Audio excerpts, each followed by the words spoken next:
Dalam hidup, seringkali kita sibuk mengejar harta, uang, jabatan, rumah, pujian, bahkan pengakuan dari orang lain.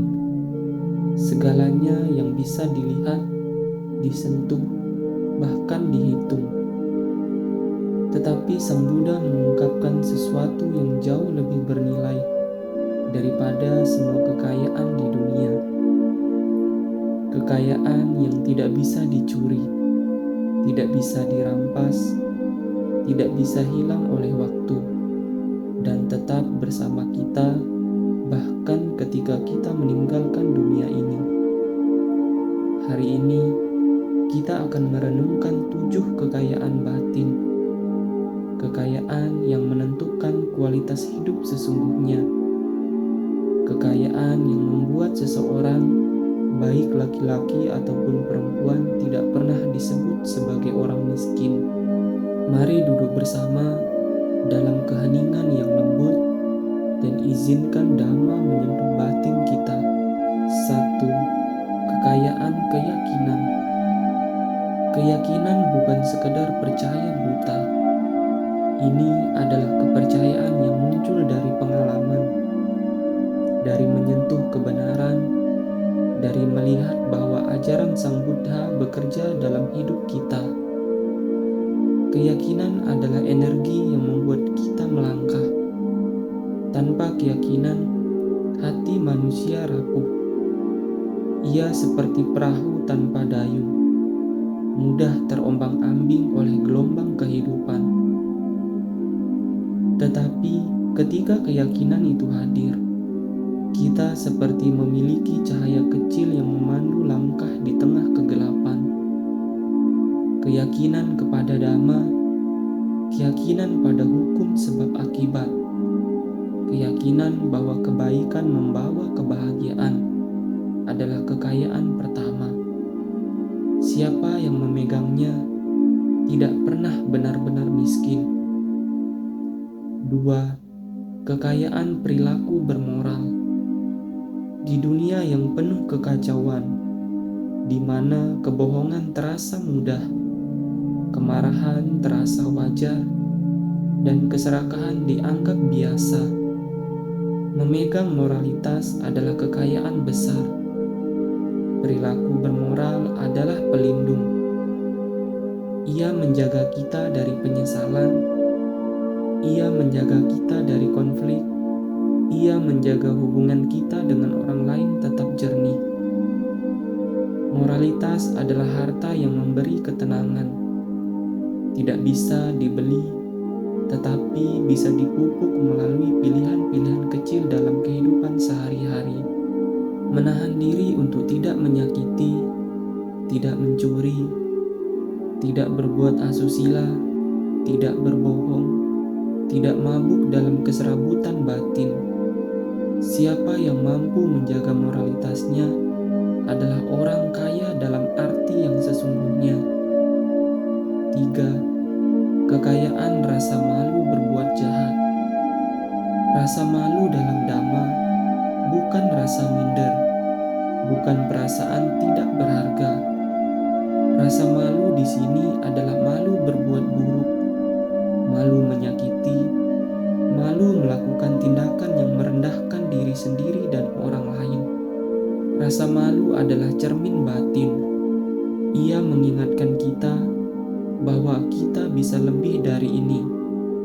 Seseorang yang memiliki rasa malu berbuat jahat akan selalu menjaga dirinya meski tidak ada yang melihat. Inilah harta batin yang menjaga kita dari kehancuran moral. 4. Kekayaan rasa takut akan akibat dari perbuatan jahat. Takut bukan kepada hantu, bukan kepada kegelapan, bukan takut pada dunia.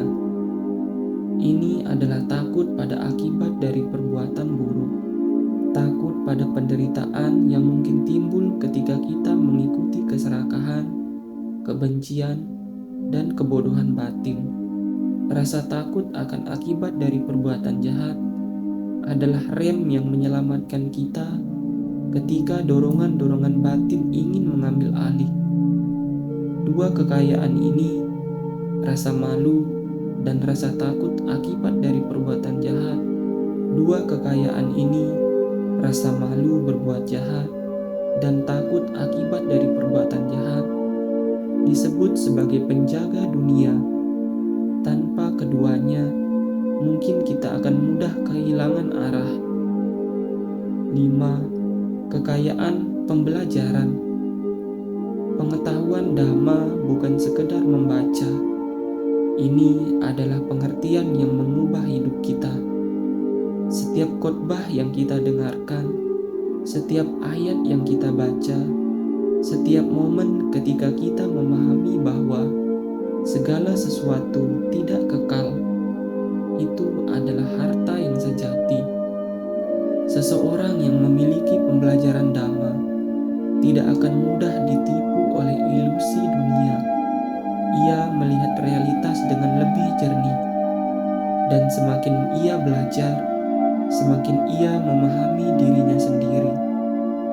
Inilah kekayaan yang menuntun kita ke arah kebijaksanaan. 6. Kekayaan kedermawanan. Dalam memberi, kita sedang membebaskan diri.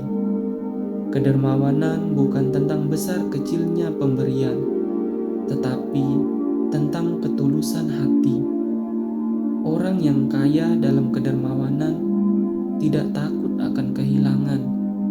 Ia memahami bahwa memberi adalah cara untuk mengurangi ikatan. Dalam setiap pemberian, ada benih kebahagiaan yang muncul dalam batin. Ada kehangatan, ada cinta yang tidak menuntut balasan. Orang seperti ini, bahkan ketika hartanya sedikit, ia akan mau memberi kepada orang lain, karena kekayaannya ada di dalam batinnya sendiri. 7. Kekayaan kebijaksanaan. Dan inilah kekayaan yang tertinggi.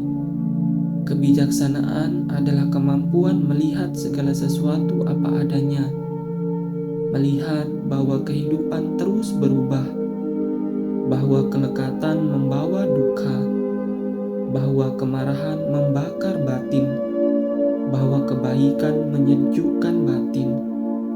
Kebijaksanaan adalah cahaya yang paling murni yang bisa lahir dari batin manusia. Ia membimbing kita agar tidak hanya hidup tetapi mengerti bagaimana cara hidup. Siapapun yang memiliki kebijaksanaan, tidak peduli apakah ia laki-laki ataupun perempuan, ia tidak akan pernah hidup dengan sia-sia.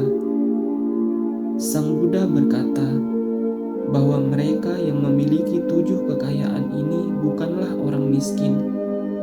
Rumah bisa runtuh, harta bisa hilang, tubuh bisa menua, hubungan bisa berubah, tetapi kekayaan batin, kekayaan yang kita bina dengan latihan, dengan kesadaran, dengan ketulusan, akan tetap bersama kita selamanya. Renungkan perlahan, dari 7 kekayaan ini, mana yang sudah kita miliki, mana yang ingin kita tumbuhkan, dan mana yang ingin kita mulai hari ini. Keyakinan, moralitas, rasa malu berbuat jahat, rasa takut akibat dari perbuatan jahat, memiliki pembelajaran, memiliki kedermawanan, dan memiliki kebijaksanaan. 7 kekayaan ini yang jika kita miliki, kemanapun kita pergi, kita membawa cahaya dalam batin kita.